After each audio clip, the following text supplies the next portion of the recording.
Hey, this is Tyler with Diesel Geek, and we have this 2012 A3 TDI in the shop, and we took the opportunity to test fit the Mark 5 Mark 6 skid plate. Generally speaking, the skid plate fits exactly like it does on a Volkswagen, same install procedures. However, there are a couple little A3 specific things that I'd like to show you.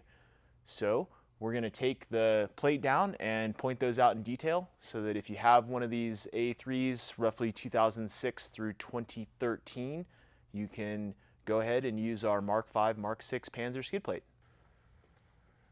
Okay, so we'll just take the aluminum portion off here.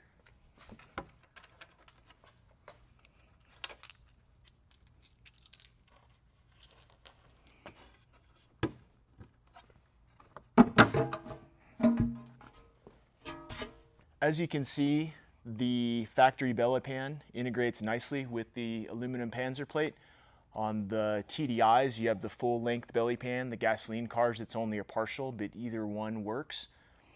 The first difference that we have that's specific to the A3 is that a little bit more hot knife work is required to the factory side skirts, just around the forward mounting provision, so you have a good place for the aluminum to compress onto the jam nuts.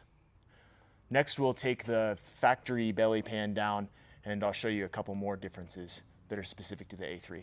Okay, so now that we have the factory belly pan and the right side skirt off, the most important variation between the A3 and the Mark 5 Mark 6 is with the radiator support. As you can see here on the A3, there's a stamped steel blade that is very, very close to the forward mounting provision of our Panzer plate. It makes, on the right side, it makes things a little bit more difficult in that you kind of have to fiddle this forward mounting post into position, but the holes in the frame rail are all the same and they line up just fine. It's a little bit trickier on the right side. On this car, which may be a bit of an anomaly because it's been in a minor front end collision, on this car we did have to flex this one forward a touch with a large pry bar just to bring it forward about 1/4 of an inch so that we didn't have interference here. That may be an A3 thing, it might just be this particular car.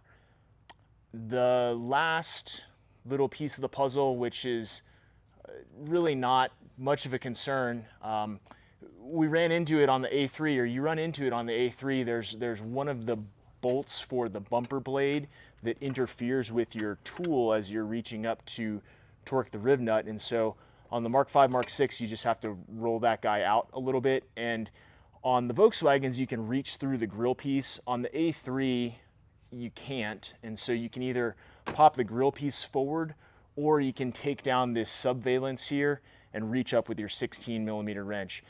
The procedure is the same, it's just the access to the bolt is a little bit different. But other than that, this Mark 5 Mark 6 Panzer fits like a glove on the A3, and hopefully that dispels some doubt if you've been on the fence and thought, maybe that's for me, maybe it's not. It's for you.